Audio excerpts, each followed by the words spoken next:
الحمد لله الذي هدانا لهذا وما كنا لنهتدي لولا أن هدانا الله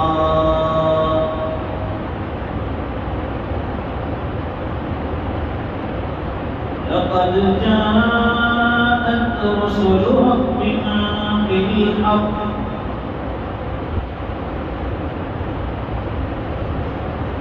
صلوات الله وسلام على سيدنا محمد المصطفى وعلى آله وأصحابه أجمعين. أما بعد فأعوذ بالله من الشيطان الرجيم. بسم الله الرحمن الرحيم.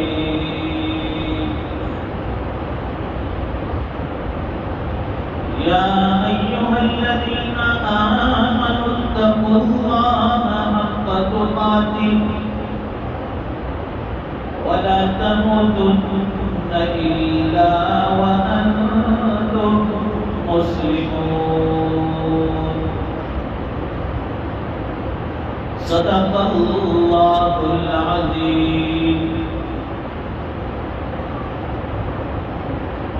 قال الله تبارك وتعالى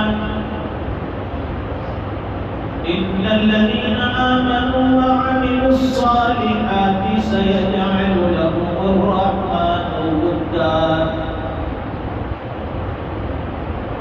صدق الله العظيم. اللهم صل على سيدنا ومولانا محمد وعلى آل سيدنا محمد وبارك وسلم.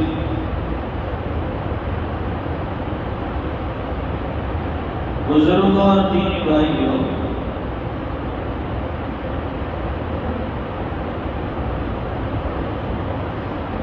اللہ کا بہت بڑا احسان اور کرم ہوا کہ اس خالق نے، اس مالک نے ہمیں اشرف المخلوقات یعنی انسان بنایا، اور اس سے بھی بڑا فضل اور کرم یہ ہو گیا کہ ایمان جیسی عظیم دولت عطا فرمائی.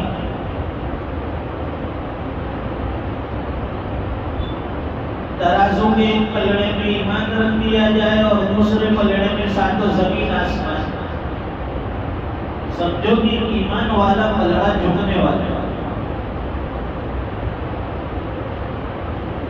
اور اس میں بھی ایمان بالغیب، بن دیکھے کسی چیز پر ایمان لانا،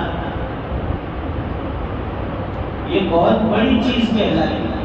دیکھ کر ہر کوئی ایمان لاتا ہے، دیکھ کر ایمان لانا آسان، لیکن جن کی قسمت میں ایمان ہوتا نہیں ہے وہ دیکھ کر بھی نہیں لاتے. مشرکین مکہ کو دیکھیے، حضور پاک صلی اللہ علیہ وسلم کے معجزات دیکھتے، وہی اترتے ہوئے دیکھتے،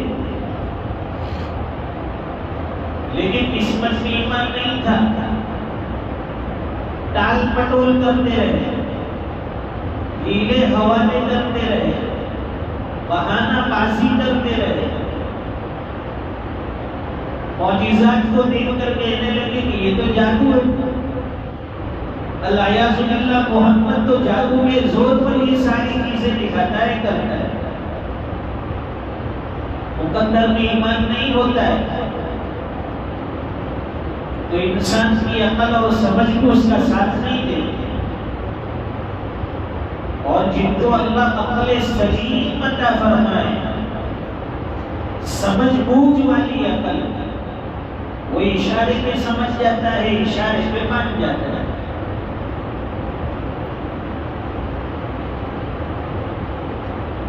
تو فرمائے کہ ایمان بالغیب یہ اللہ تعالیٰ نے ہمیں عطا فرمایا۔ الذین یؤمنون بالغیب، کہ جو لوگ غیب پر ایمان لاتے ہیں، غیب کی باتوں پر ایمان لاتے ہیں، غیب کی چیزوں پر ایمان رکھتے ہیں، وَيُقِيمُونَ الصَّلَاةَ، اور نماز پر قائم ہیں، نماز پر جم گئے، وَمِمَّا رَزَقْنَاهُمْ يُنْفِقُونَ،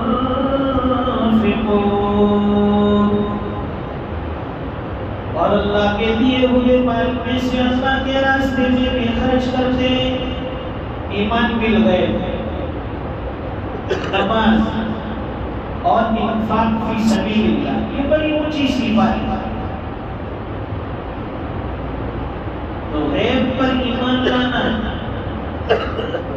بن دیکھے کسی چیز کو مان لینا، ہم نے اللہ کے رسول کو نہیں دیکھا، ہم نے قرآن کو اترتے ہوئے نہیں دیکھا، ہم نے معجزات کو نہیں دیکھا، ہم نے جنت اور جہنم کو نہیں دیکھا، ہم نے اللہ کو نہیں دیکھا، پھر بھی ساری چیزوں پر ہمارا ایمان۔ آمنت باللہ، میں ایمان لایا اللہ پر، اللہ کو دیکھا نہیں دیکھا، وملائکتہ، اس کے سارے فرشتوں پر بھی ایمان ہے، ہم نے نہیں دیکھا، وکتبہ، اس کی ساری کتابوں پر بھی ہمارا ایمان، ہم نے اترتے نہیں دیکھا، ورسلہ، سارے رسولوں پر، سارے نبیوں پر ہمارا ایمان، والیوم الآخر، آخرت کے دن پر بھی ہمارا ایمان ہے کہ ایک دن آنے والا ہے، اسے روز جزا کہتے ہیں، بدلے کا دن کہتے ہیں، کھرے اور کھوٹے کا دن کہتے ہیں، اچھے اور برے کا دن کہتے ہیں، کامیابی اور ناکامی کا دن کہتے ہیں، اس پر بھی ہمارا ایمان۔ والقدر خیرہ وشرہ من اللہ تعالی، اور جتنی بھی اچھی اور کوئی تقدیریں ہیں یہ سب اللہ کی طرف سے، ہمارا کوئی دخل نہیں، کسی کے کرنے سے کچھ نہیں ہوتا، سب اللہ کی طرف سے۔ والبعث بعد الموت، اور مرنے کے بعد دوبارہ جی اٹھنے پر بھی ہمارا ایمان ہے۔ دنیا میں ایک بہت بڑا طبقہ ایسا ہے جو مرنے کی اس بات کی زندگی کا انکار کرتا ہے کہ مرنے کے بعد کوئی زندگی نہیں، اور ایمان والے کی ساری محنتیں مرنے کے بعد والی زندگی کے لیے ہوتی ہیں۔ یہ نمازوں میں آنا، یہ اپنی راحت اور اپنے آرام کو قربان کرنا، تلاوت قرآن، نمازیں، دعائیں، اللہ کے راستے میں چلنا، اللہ کے راستے کی محنت کرنا، یہ کیوں کرتا ہے آدمی؟ اپنی آخرت بنانے کے لیے، پیسے کمانے کے لیے آدمی مارکیٹ جائے گا، بازار جائے گا، مال و دولت جمع کرنے کے لیے بزنس، تجارت کرے گا، لیکن آخرت کمانے کے لیے اللہ کے گھر میں آئے گا، اللہ کے بندوں کے لیے دین کی محنت میں لگے گا، اللہ کے بندوں کو اللہ کی طرف بلائے گا۔ اس لیے لگے ہاتھوں جو بھی عمل ہو جائے اس کو چھوٹا نہ سمجھے، حقیر نہ سمجھے۔ بعض مرتبہ آدمی بڑے بڑے اعمال کر گزرتا ہے، اللہ کے یہاں قابل قبول نہیں، نامنظور، رد کر دیے جاتے ہیں، اور کوئی چھوٹا سا عمل جو ہمارے ذہن میں بھی نہ ہو، ہمیں یاد بھی نہ ہو، اللہ کے یہاں وہ ہماری مغفرت کا ذریعہ بن جاتا ہے۔ بخاری شریف میں ایک فاحشہ عورت کا واقعہ لکھا ہے۔ ایک عورت تھی طائفہ، جو جسم فروشی کا کام کرتی تھی، فاحشہ تھی، اس کا پیشہ تھا جسم بیچنا، پیسے کمانا۔ ایک مرتبہ راستے سے گزر رہی تھی، اس نے راستے میں ایک پیاسے کتے کو دیکھا، بارہا ہم نے سنا ہے یہ واقعہ، پیاسے کتے کو دیکھا جو زمین پر مٹی چاٹ رہا ہے، پیاس کی شدت کی وجہ سے وہ مٹی چاٹ رہا ہے۔ جب عورت کا وہاں سے گزر ہوا، سامنے کنواں بھی تھا، اس نے اپنے پیر سے موزہ نکالا، اس کو رسی کے ذریعے اندر کنویں میں ڈالا اور پانی نکالا، اس پیاسے کتے کو پلایا۔ جیسے ہی پیاسے کتے کو پلایا، اللہ کی طرف سے آواز آئی کہ تمہارے اس عمل کی وجہ سے ہم نے تمہاری مغفرت کر۔ دیکھنے میں چھوٹا، ہم سینکڑوں انسانوں کو پانی پلاتے ہیں، کبھی خیال نہیں ہوتا یہ اللہ کی ایک مخلوق، کمزور مخلوق، وہ بھی کتا، اس کو پانی پلانے پر بھی اللہ نے مغفرت کر دی، تو انسانوں کے اوپر رحم کرنے پر اللہ کیا کچھ نواز دیا ہے۔ ایک محدث کا انتقال ہوا ہے، ساری زندگی حدیث کی خدمت، انتقال کے بعد کسی نے خواب میں دیکھا، پوچھا کہ حضرت کیا معاملہ ہوا، کیا گزری؟ فرمایا کہ اللہ نے بخشش کر دی، مغفرت کر دی۔ تو خواب دیکھنے والے نے کہا کہ حضرت آپ کی بخشش تو ہونی ہی تھی، آپ کی تو مغفرت ہونی ہی تھی، اس لیے کہ آپ تو اتنے بڑے محدث ہیں، اتنی حدیث کی خدمت کی، اتنی دین کی خدمت کی، اللہ نے آپ کے اعمال سے، آپ کی نیکیوں سے خوش ہو کر آپ کو معاف کر دیا ہوگا۔ فرمائے کہ نہیں، وہ ساری خدمت جو ہے وہ ایک طرف کر دی گئی، قرآن و حدیث کی خدمت کی، زندگی بھر خدمت کی حدیث کی، فرمائے کہ وہ ساری خدمت ایک طرف کر دی، اور فرمائے کہ تمہیں یاد ہے تمہارا یہ عمل، ایک مرتبہ تم قرآن و حدیث کی روشنی میں دین کی کچھ باتیں لکھ رہے تھے، اور تمہارے لکھنے کے دوران تمہارے قلم کے اوپر جس پر سیاہی لگی ہوئی تھی، ایک پیاسی مکھی آ کر بیٹھی اور اس نے وہ سیاہی پینا شروع کیا۔ تم نے اپنے اس قلم کو اس لیے روک لیا لکھنے سے کہ یہ مخلوق، اللہ کی مخلوق چھوٹی سی ہے، پیاسی ہے، میں اس کو اس کی پیاس بجھانے نہیں دیتا۔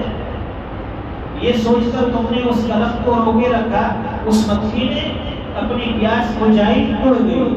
فرمائے کہ تمہارے اس عمل کی وجہ سے ہم نے تمہاری مغفرت کر دی، کہ تم نے ہماری ایک چھوٹی سی مخلوق کی پیاس کو بجھایا۔ آج آخرت میں دنیا کے یہاں سے آنے کے بعد ہم جہنم کی آگ سے بھی آزاد کرتے ہیں اور تمہاری پیاس کو ہم بجھا دیں۔ اس لیے کوئی عمل چھوٹا نہ سمجھے، ہر عمل اللہ کے لیے کرے، اللہ کی مخلوق پر رحم کا معاملہ کرے، اللہ کی مخلوق کے ساتھ ہمدردی کا معاملہ کرے۔ رحم اللہ کو بڑی پسند ہے، اللہ کے بندوں پر اللہ کی مخلوق کے ساتھ محبت کرنا، رحم کرنا، یہ عمل اللہ تعالیٰ کو بڑا محبوب ہے، بڑا پسند ہے۔ چنانچہ تفسیر کی کتابوں میں ملتا ہے کہ جب حضرت نوح علیہ السلام کی قوم پر طوفان آیا، طوفان میں ساری قوم ہلاک ہو گئی، جتنے بھی غیر ایمان والے تھے سب تباہ و برباد ہو گئے۔ اب کون بچے ہیں جو چند ایمان والے تھے؟ حضرت نوح علیہ السلام کے ساتھ ہوئے زمین پر اللہ کی طرف سے حکم ملا ہے، نوح اب تمہارا کام یہ ہے کہ تم برتن بناؤ، مٹی کے برتن تیار کرو۔ اللہ نے حکم دیا، اب تمہارا عمل کیا ہونا چاہیے؟ ہمارے حکم کی تعمیل، اور تم مٹی سے برتن بناؤ۔ حضرت نوح علیہ السلام نے اللہ کے حکم کی تعمیل میں برتن بنانے شروع کر دیے۔ کئی دن تک مسلسل برتن بناتے رہے، برتنوں کا ڈھیر ہو گیا، بہت سے برتن ہو گئے۔